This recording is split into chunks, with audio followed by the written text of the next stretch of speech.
Our country was created from immigrants. Rivals, we are born of immigrants. That is who we are. And our government is telling us that our border security is improving.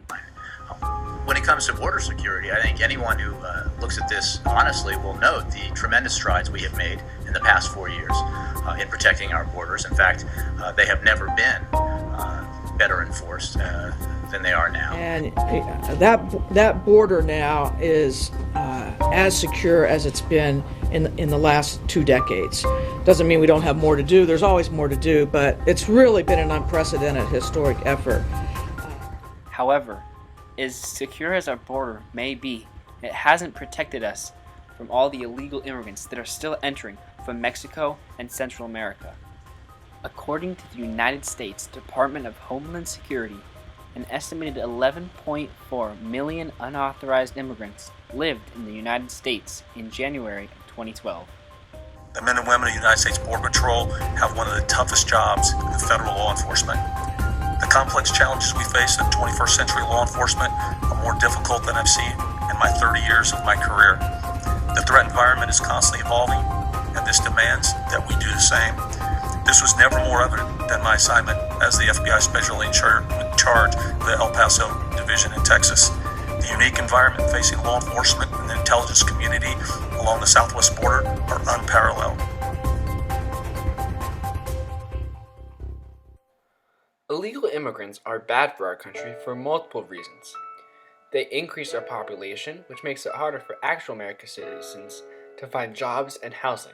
They can spread diseases, and they can also make it harder for the government and our economy because they do not have to pay taxes. Due to the promise of free medical help, free education, and help with housing and food, more and more immigrants are wanting to flood into our country. This is a crisis. It's a crisis that's been in the making for years, one that we should have seen coming. A few concrete actions have been taken.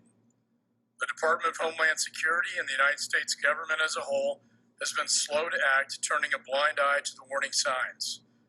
The tragic fact is these children are making a dangerous journey based on misinformation and the false promise of amnesty. That was Representative Mike McCall from Texas, speaking about one of the biggest issues relating to illegal immigration, the children. These children not only are coming into our country illegally, but also, in order to reach our border, must travel a rough journey from all around Mexico and Central America to make it. However, the problem is not that these children are most of the time scared, tired, and alone, but also that our Border Patrol are not prepared to deal with all these kids coming across the border, searching for some help.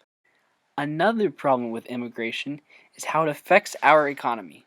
According to Colonel Charles Albrecht, the vast majority of immigrants are innocent, honest, hard-working people in search of a better life.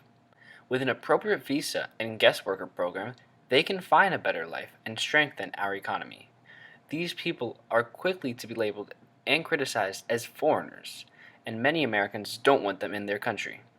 But these critical Americans still need food to eat. What they don't often realize is that immigrants are doing the difficult but necessary farm work jobs Americans no longer take up. According to the Washington Post, 77% of all agricultural workers in the U.S. were foreign-born, and half were undocumented or illegal. That's right.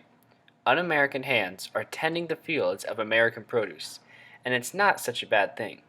Undocumented workers are willing to accept less pay, which lowers the price of the produce, which in turn stimulates the economy because consumers will almost always buy the less expensive product, and more of it.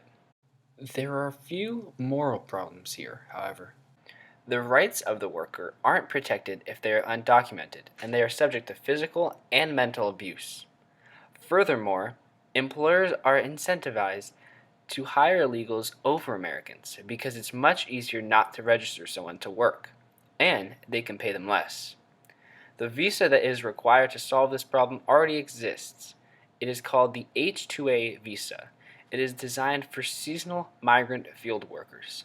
Unfortunately, it needs to be reformed because it does not prioritize hiring Americans first, and it should make it easy to hire immigrants legally. Unfortunately, Getting the visa is a long, complex process many uneducated possible immigrants may struggle with. Once it is reformed, it should be advertised and used to its full potential in a morally acceptable way to serve the American economy. Not only is coming into our country without following immigration laws illegal, but also helping these illegal immigrants.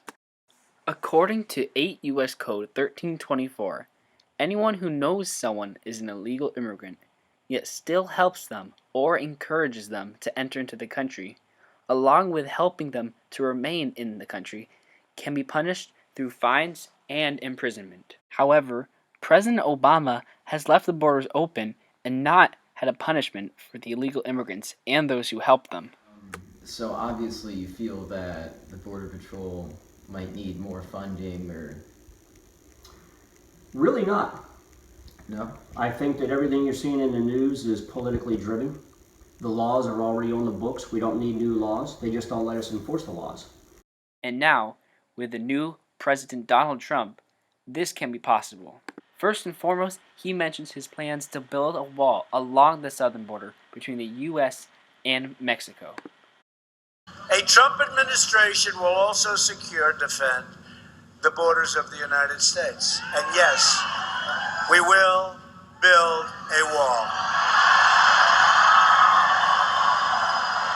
Have to.